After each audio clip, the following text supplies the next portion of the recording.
ॐ सदाशिवसमारम्भां शङ्कराचार्यमध्यमाम् अस्मदाचार्यपर्यन्तां वन्दे गुरुपरम्पराम्। ओम। तो पिछले क्लास में हम लोग एक कहानी सुन रहे थे, गंगा अवतरणम की कहानी। किस तरह से भागीरथ जी ने गंगा नदी को स्वर्ग से धरती पर लेकर आए। भागीरथ जी अपने पिताजी अंशुमन से जाने कि उनके जो पूर्वज लोग हैं, जो कि सागर पुत्र थे, वो जलकर भस्म हो गए क्योंकि उन्होंने कपिल ऋषि के तप को डिस्टर्ब कर दिया था पाताल लोक में। और ये बात उनको जानने को मिला कि अगर उनके पूर्वज को वापस लाना है, उनको बचाना है, तो उसको गंगा जल की सहायता लेनी पड़ेगी। और कोई भी इसको कर नहीं पाया। भागीरथ जी ने इसको किया। भगीरथ जी ने ये निर्णय लिया कि वो गंगा जी को धरती पर लाएंगे। इसलिए तो देखिए, कोई एक दृढ़ निश्चय वाला, कठोर तपस्या वाला व्यक्ति होता है ना, उसको हम बोलते हैं कि वो भागीरथ है। और उसका जो प्रयास होता है उसको हम लोग क्या बोलते हैं? भागीरथ प्रयत्नम। तो उन्होंने तप किया गंगा देवी की कृपा को प्राप्त करने के लिए, और गंगा जी ने दर्शन दिए। और गंगा जी ने कहा कि मैं इस धरती पर आऊंगी, लेकिन समस्या ये है कि मुझे थामेगा कौन? क्योंकि वो इतनी तेजी से धरती पर आएगी, इतना उनका तेज होगा, इतना जोर होगा, इतना शक्ति होगा कि उनको न थामने के लिए कोई कुशन चाहिए इस धरती पर। नहीं तो पूरी धरती न बिखर जाएगी, खत्म हो जाएगी, नष्ट हो जाएगी। तो भागीरथ जी को अगले अब 1000 साल तक और तपस्या करना पड़ा। 1000 साल तक तो उन्होंने तपस्या की गंगा जी को प्रसन्न करने के लिए, और फिर 1000 साल तक और तपस्या की भगवान शिव को प्रसन्न करने के लिए। तो भगवान शिव प्रकट हुए और उन्होंने कहा, ठीक है, गंगा देवी को मैं थाम लूंगा। और भगवान शिव गंगा जी को सबक सिखाना चाहते थे, क्योंकि गंगा जी स्वर्ग में थी और बड़ी अहंकारी थी। वो सोचती थी कि मैं सबसे ज़्यादा शक्तिशाली नदी हूँ। इसलिए शिव भगवान तैयार हो गए। तो गंगा जी आई, और शिव भगवान ने कोई विशेष जगह या किसी उपकरण या ऐसा किसी चीज़ का उपयोग नहीं किया उनको थामने के लिए। शिव भगवान के लिए तो उनका जटा ही काफ़ी था गंगा जी को अपने अंदर लेने के लिए। गंगा जी नीचे आई, शिव भगवान ने गंगा जी को थामा अपने जटा में। और यही नहीं, गंगा जी इतनी बड़ी नदी, स्वर्ग में बहुत बड़ी थी, और पूरा नदी शिव भगवान के जटा में समा के गायब हो गया। शिव भगवान ने उनको उसको पूरा ढक लिया, गायब हो गई वो शिव जी के जटा में। और यही नहीं, गंगा जी को सबक सिखाने के बाद शिव भगवान ऐसे जैसे कुछ नहीं हुआ अपने तप में चले गए। तप में बैठ गए आंखें बंद करके। अब ना भागीरथ जी समस्या में पड़ गए, क्योंकि उनका उद्देश्य गंगा जी को धरती पर लाना था। गंगा जी उपलब्ध होनी चाहिए धरती पर उनके पूर्वजों को बचाने के लिए, वापस लाने के लिए। तो अब ना फिर से उनको तप करना पड़ा। क्यों? क्योंकि अगर आप ऐसे तैसे जाकर शिव भगवान को डिस्टर्ब कर देंगे ना तप में, तो शिव भगवान क्रोधित होकर अपना तीसरा आंख खोल देंगे, जला देंगे। जैसे कपिल मुनि ने इन लोगों को जला दिया था, सागर पुत्र को, अपनी आंखें खोलकर। और भागीरथ जी भी जल जाते, वो भस्म हो जाते, और समस्या और बढ़ जाती। इसलिए उन्होंने शिव भगवान की कृपा का आह्वान करने के लिए उनका तप करना शुरू कर दिया। और गंगा जी अंदर फंसी हुई थी, उनको घुटन हो रहा था। तो उन्होंने भी शिव भगवान की तपस्या अंदर शुरू कर दी। भगवान आपने मुझे जटा में कहाँ फंसा लिया, मुझे बाहर आने दो, मैं सांस नहीं ले पा रही हूँ। और क्योंकि दोनों ने तप किया, भगीरथ और ये जो गंगा जी थी, दोनों ने तप किया, तो भगवान शिव तैयार हो गया। वो बोले ठीक है, पूरी गंगा को मैं धरती पर नहीं छोड़ूंगा, गंगा का एक छोटा सा भाग मैं धरती पर छोड़ दूंगा। और अगर आप ये पूरी कहानी को प्रतीकात्मक रूप में ले, सिंबॉलिक रूप में, तो आप क्या पाएंगे कि गंगा देवी यहां पर प्रतीक है ब्रह्म विद्या का, आत्मज्ञान का। और गंगा जी कहां से आई? शिव भगवान के सिर से आई। आत्मज्ञान शिव भगवान के दिमाग से आया है। वो ज्ञान जो है धरती पर शिव भगवान के दिमाग से आया, भगवान की बुद्धि से। क्योंकि गंगा देवी ही पूर्वजों को अमर कर सकती थी नीचे आकर, उसी तरह ब्रह्म विद्या भी ना यहां नीचे आकर लोगों को नश्वरता से बचा लेता है, मृत्यु से बचा लेता है। इसलिए भगवान शिव ने क्या किया, एक छोटा सा धारा अपनी जटा से छोड़ा। आप ना वो कैलेंडर वगैरह देखेंगे ना भगवान शिव का, वो पिक्चर देखेंगे तो आप देखेंगे उनकी जटा से एक छोटा सा धारा निकल रहा है, और भगवान शिव तपस्या कर रहे हैं और छोटा सा धारा उनके सिर से निकल रहा है। अब भगीरथ जी बहुत खुश हो गए, क्योंकि इतना प्रयत्न करने के बाद गंगा जी नीचे आई और उन्होंने गंगा जी से प्रार्थना किया, गंगा देवी से, कि अब आप ना नीचे पाताल में चलिए, क्योंकि ये तो भूलोक है। स्वर्ग से भूलोक पर आई, धरती पर आई, और फिर से पाताल में जाना था ताकि उनके पूर्वजों की रक्षा हो सके, वापस आ सके। और फिर क्या हुआ, कहानी आगे बढ़ती है। ये लंबा सीरियल है ना, एक के बाद एक कहानी आगे बढ़ती है। गंगा जी जब नीचे बहने लगती है, शिव भगवान उनको छोड़ते हैं, तो वो ना एक ऋषि के आश्रम से गुजरती है। जन्नू महर्षि उनका नाम था। और जब गंगा देवी नीचे चलती है तो वो ना बाढ़ आ जाता है चारों तरफ, और जन्नू महर्षि का जो आश्रम था वो पूरा ना डूब जाता है बाढ़ से। तो प्राकृतिक रूप से आश्रम के सारे कार्य डिस्टर्ब हो गए, फ्लड आने से, बाढ़ आने से। इसलिए ऋषि बहुत क्रोधित हो गए, और हमारे ऋषियों के पास बहुत शक्ति होती थी। कौन क्रोधित हो गए? जन्नू महर्षि। तो उन्होंने क्या किया, पूरा गंगा जी को पी लिया। अब देखिए, गंगा जी पहले तो फंस गई थी शिव भगवान के जटा में, अब फंस गई है जन्नू महर्षि के पेट में।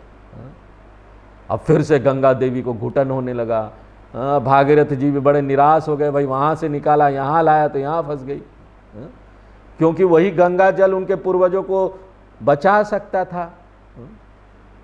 ऐसा होता है ना कि आप यहाँ किसी सरकारी दफ्तर में भी काम कराने जाएं, बहुत से सर्टिफिकेट आपको लेने पड़ते, इस ऑफिस से उस ऑफिस, सबके चरणों में गिरने पड़ते हैं, कुछ कुछ पैसा देने पड़ते, दक्षिणा, गेट कीपर से लेकर 100 रुपया, 500 रुपया, 1000, 2000, और उसके बाद जब मुख्य व्यक्ति के पास आते हैं तो 1 लाख भी हो सकता है। अंततोगत्वा आपको सर्टिफिकेट मिलती है, और आप ना किसी से बहस भी नहीं कर सकते सरकारी दफ्तर में, क्योंकि ना जो संभावना होगी आपको सर्टिफिकेट मिलने का ना, वो भी चला जाएगा।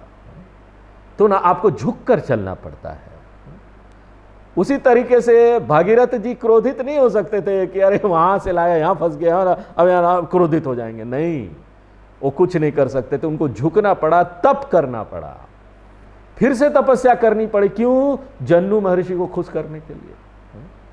उन्होंने उनको बोला, भाई देखिए, मैं गंगा जी को किसी उद्देश्य से इस धरती पर लाया हूं, अगर आप उसको अपने पेट में रख लेंगे तो ये जो मेरा पूरा उद्देश्य है वही नष्ट हो जाएगा। तो जन्नू महर्षि जी ने गंगा जी को छोड़ दिया। कहां से छोड़ा नीचे जाने के लिए? अपने कानों से। मुंह से गई पेट में, कानों से छोड़ा। अब ना ये मुझसे मत पूछिए कि ये कैसे हो सकता है, वो ऋषि थे, वो कुछ भी कर सकते थे, आप ये मान लीजिए। तो पहले शिव भगवान के बुद्धि से, दिमाग से आई, फिर जन्नू महर्षि के कान से आई। ये सब क्या संकेत करता है कि ब्रह्म विद्या जो है, आत्मज्ञान जो है, वो क्या है? कर्ण परंपरा है, कान से सुनना चाहिए।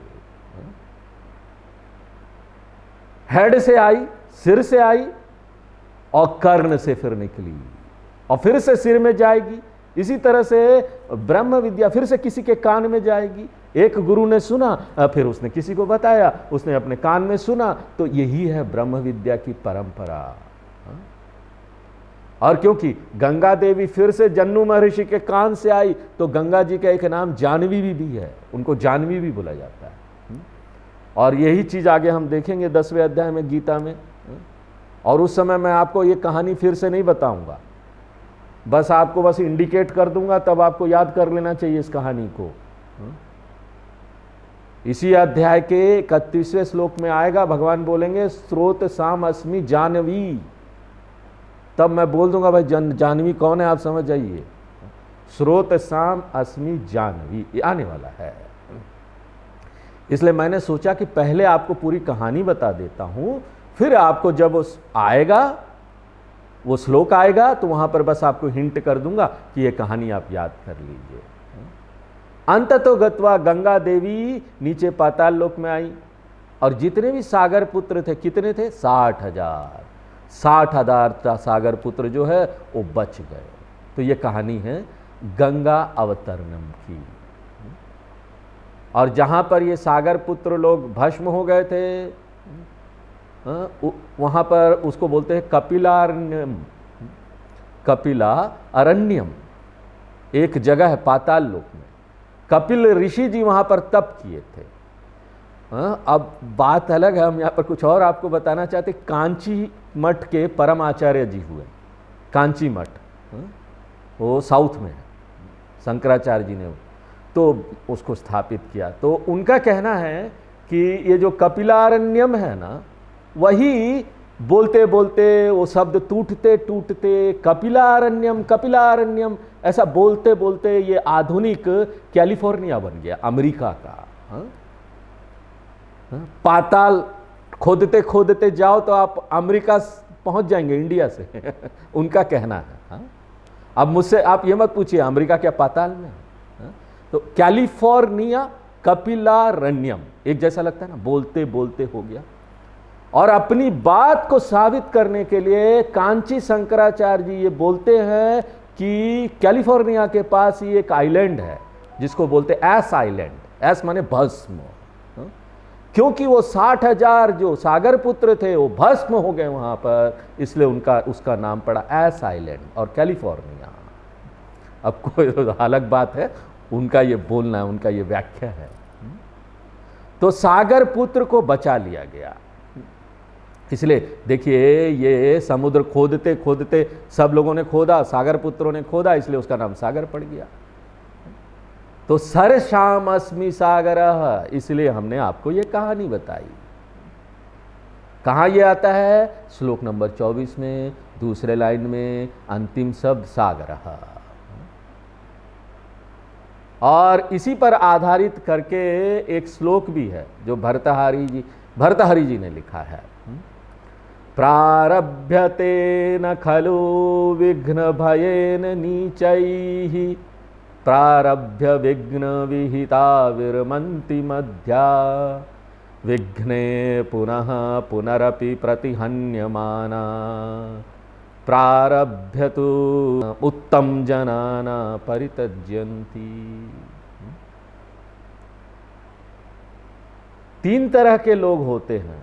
एक तरह के लोग होते हैं ना, वो कुछ शुरू ही नहीं करते। क्यों? वो डरते हैं असफल हो जाएंगे। क्यों? क्योंकि उनमें उतनी क्षमता नहीं है असफलता का सामना करने के लिए, इसलिए कोई चीज शुरू ही नहीं करते हैं। और बड़े गर्व से सबको जाकर बोलेंगे देखो मैं कभी भी ना असफल नहीं हुआ हूं, फेल नहीं हुआ हूं। क्यों? अरे फेल होने के लिए कुछ करना पड़ता है, तुमने कभी कुछ शुरू ही नहीं किया, कुछ करा ही नहीं, तो यहां पर प्रश्न कहां उठता है फेल होने का। तो ऐसे जो लोग हैं उनको बोला जाता है ऐसे मंद पुरुष है लोग। और मध्यम वाले कौन हैं? दूसरे तरह के लोग हैं, थोड़े उच्च लोग हैं। प्रारभ्य विघ्न विहिता विरमन्ति मध्या, उनका साहस होता है, वो कुछ ना कुछ शुरू कर लेते हैं, लेकिन जैसे 1-2 बार बाधा आती है, 1-2 बार फेलियर आता है ना, वो उसको छोड़ देते हैं। जैसे सीए का, चार्टर्ड अकाउंटेंसी का आप एग्जामिनेशन देंगे ना, वो लोग रोते हैं, स्वामी जी यहाँ पर मुझे कितना बार एग्जाम दे रहा हूँ, कितना बार फेल हो रहा हूँ। Cost accountancy, chartered accountancy, company secretary, ऐसा ही है, बहुत कठिन है। एक दो बार बाधा आता है, कई लोग छोड़ देते हैं, ड्रॉप हो जाते हैं, आगे नहीं जाते हैं। ऐसे लोग मध्यम कैटेगरी के लोग हैं, जो छोड़ दे, शुरू तो करते लेकिन छोड़ देते हैं, उनको एक दो बाधा आती है तो मध्यम पुरुष है बोला जाता है। प्रारभ्य तो उत्तम जना न परित्यज्यन्ति, उत्तम पुरुष लोग जो हैं वो ना छोड़ते नहीं कोई भी काम को, जितना भी बाधा है, एक बार शुरू करते हैं ना कोई काम तो इसको ना उसके अंतिम अंजाम तक ले जाते हैं। जब तक उनको सफलता प्राप्त नहीं होती, पुनरपि प्रयत्न करते रहते हैं। जितना भी बार बाधा है छोड़ते नहीं है। देखिए गंगा जी ने आने से मना कर दिया, उसके बाद उनका तप किया गया, फिर कौन उसको प्राप्त करेगा, थामेगा, शिव भगवान को तप किया गया। उसके बाद जन्नू महर्षि जी ने पी लिया, पेट में ले गए, उनके लिए तप किया गया। तो भागीरथ जी बड़े दृढ़ निश्चय वाले व्यक्ति थे, उत्तम पुरुष। जब तक उनको सीए सीएस की डिग्री नहीं मिली, जब तक गंगा जी नीचे नहीं आई उनके पूर्वजों को बचाने के लिए, तब तक उन्होंने कोशिश नहीं छोड़ी। प्रयत्न उत्तम जना न परित्यज्यन्ति। तो ना ये जो दृढ़ निश्चय का कैसे कोई काम करना चाहिए, अगर उसका कोई उदाहरण लेना है ना तो ये भागीरथ जी है, ये उदाहरण है।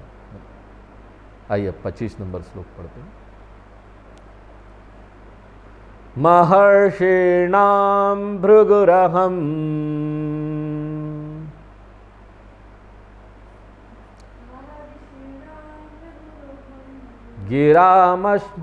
गिरामस्मेकमक्षरम्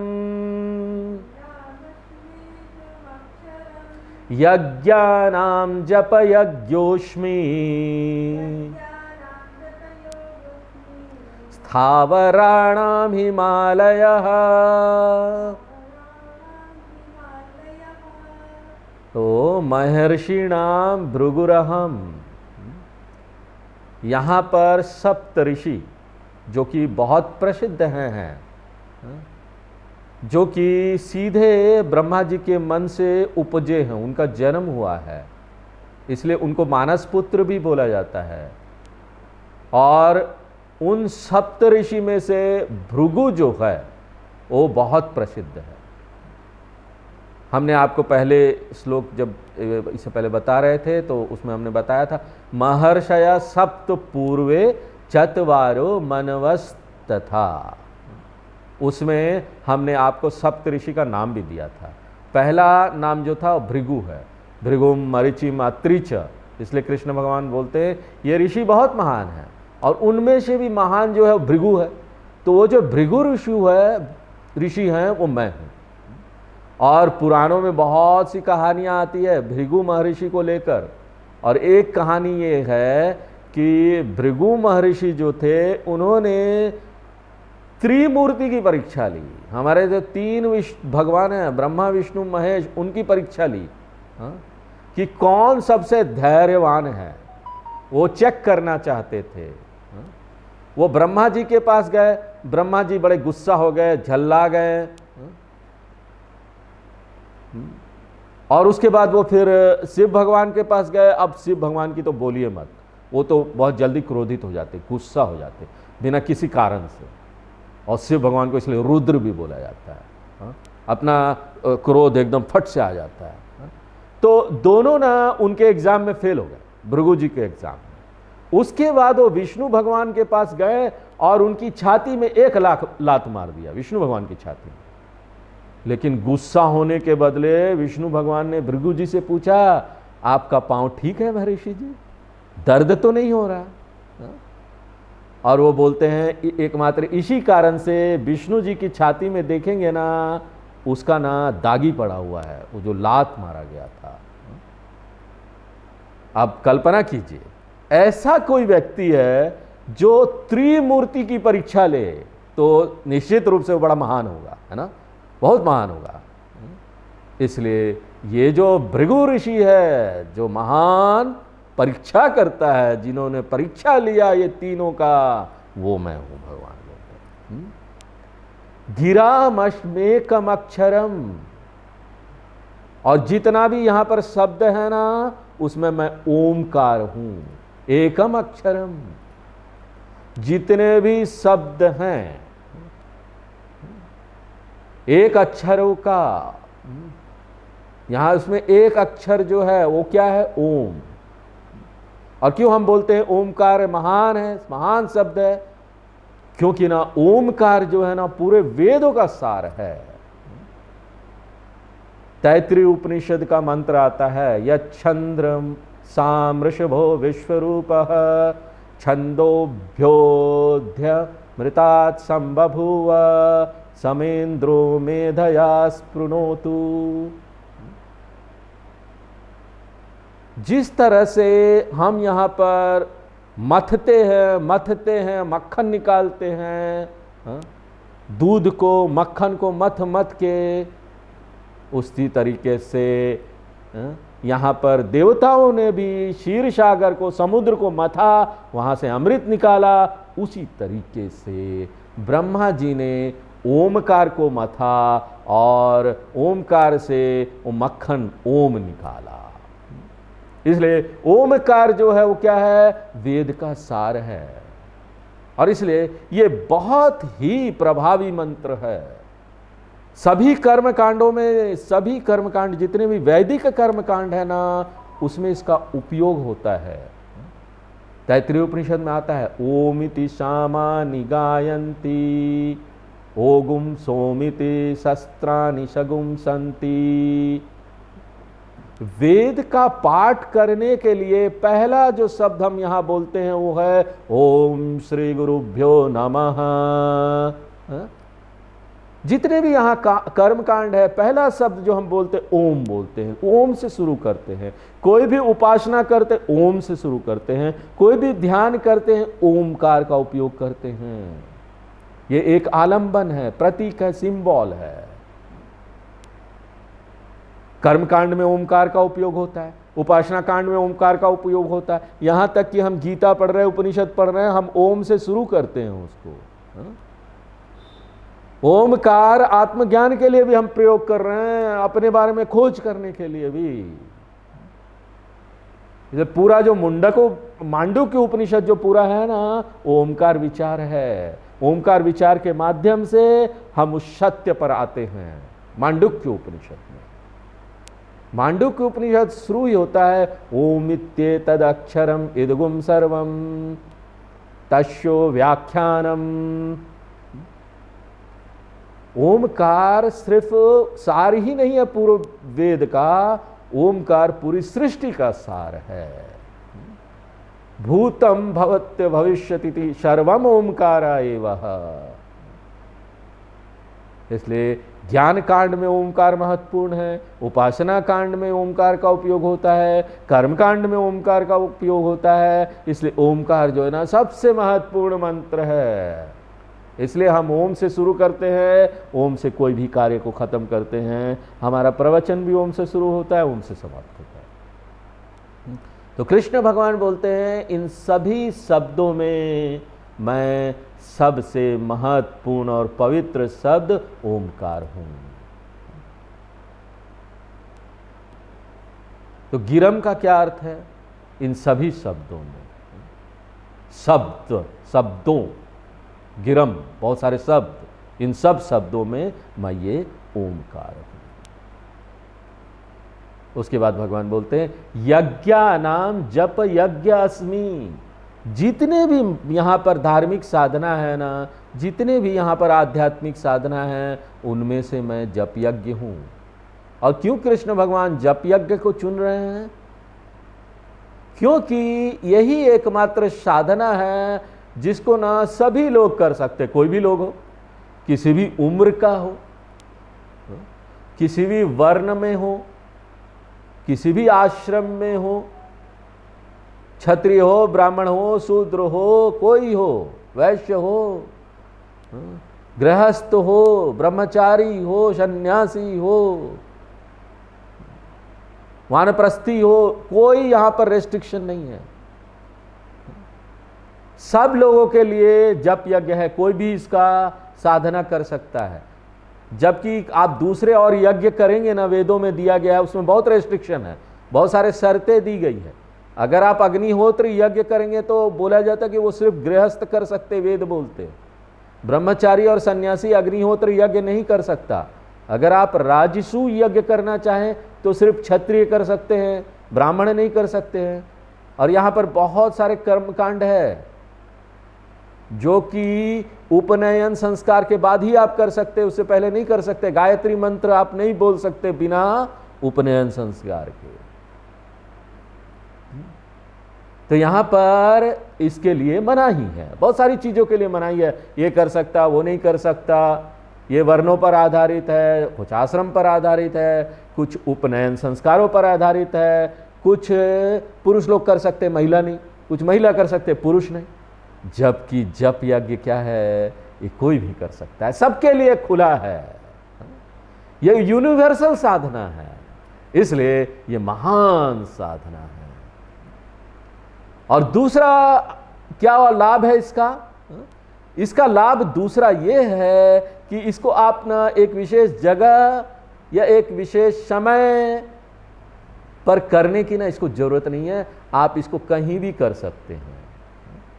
अगर आप कोई होम करने जा रहे हैं तो आपको ना एक विशेष जगह की जरूरत है, आपको बहुत सारी तैयारी करनी पड़ेगी, आपको दिशा भी देखना पड़ेगा, जो हवन कुंड बनाया गया किस दिशा में बनाया गया, किस दिशा पर बैठना है, इतने सारे सामग्री की जरूरत है। जबकि जप यज्ञ क्या है, कोई भी रेस्ट्रिक्शन नहीं है, किसी भी समय में, किसी भी जगह पर, किसी भी परिस्थिति में। और तीसरा बेनिफिट क्या है, तीसरा लाभ क्या है जप यज्ञ का?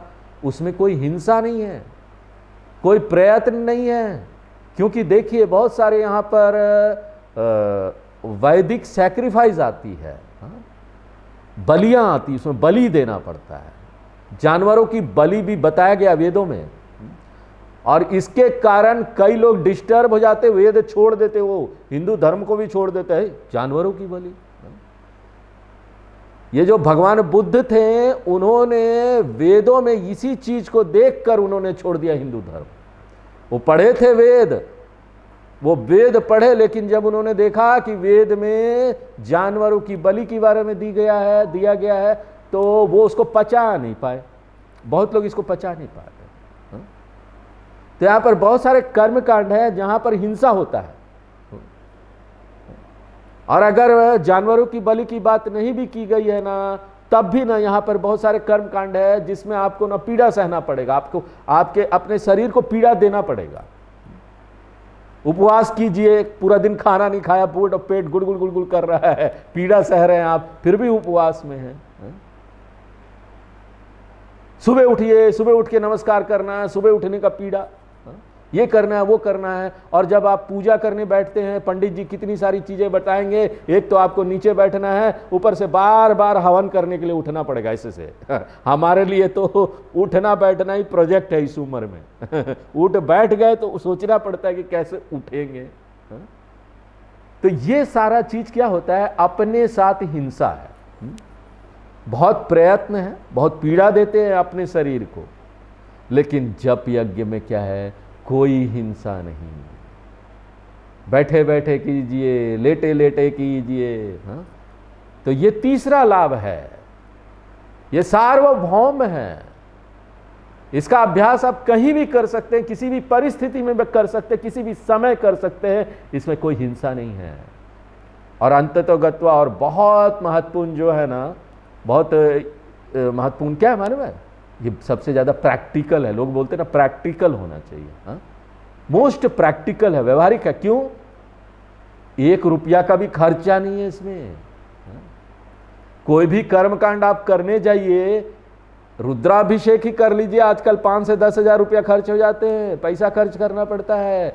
और घी का आप देखिए रेट क्या है आजकल, 700-800 रुपया तो घी में लग जाता है, कितना एक्सपेंसिव है। उसके बाद आपको सोचना पड़ेगा कि पंडित जी आएंगे तो उनको दक्षिणा भी हमको अच्छा देना है, ये सारी चीज है।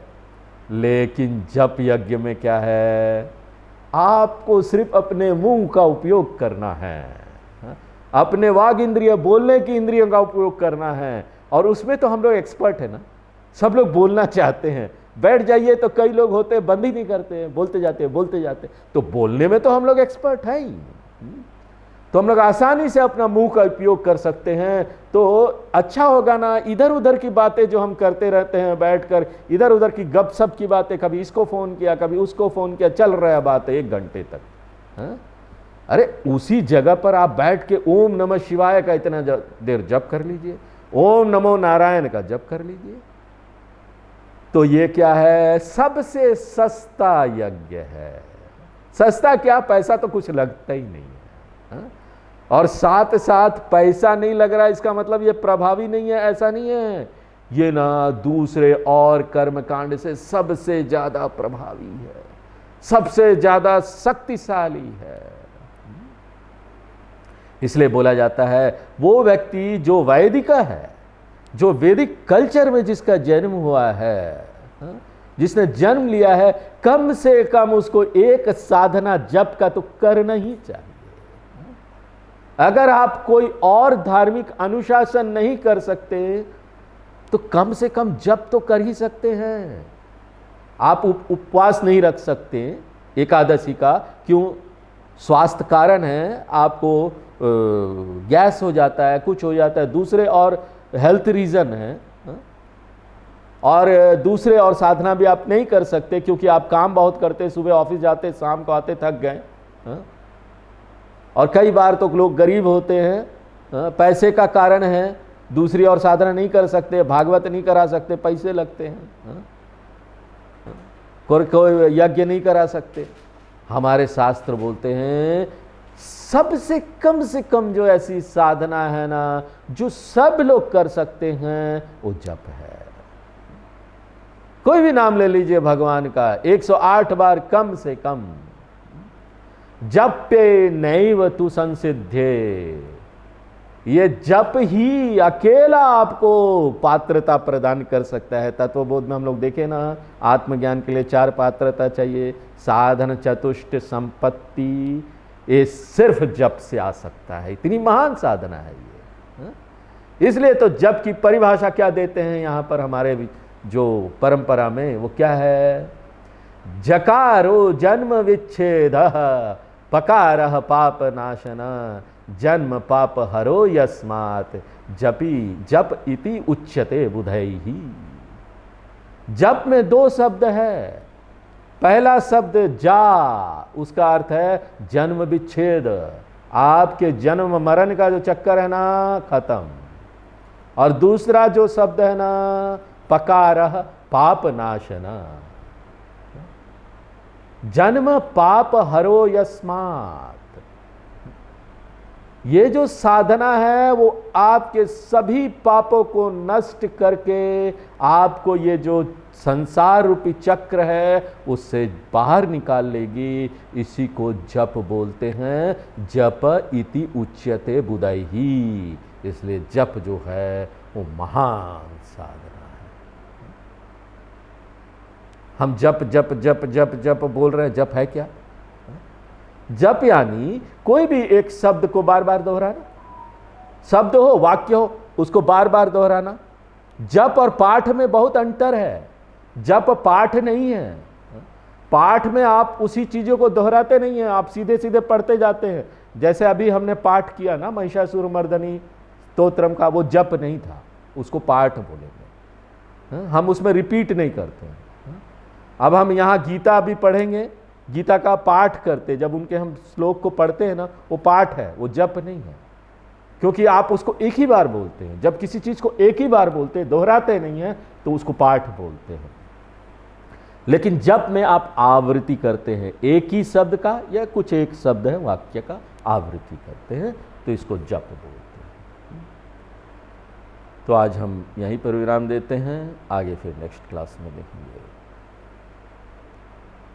पूर्णमदः पूर्णमिदं पूर्णात् पूर्णमुदच्यते पूर्णस्य पूर्णमादाय पूर्णमेवावशिष्यते। ओम शांति शांति शांति।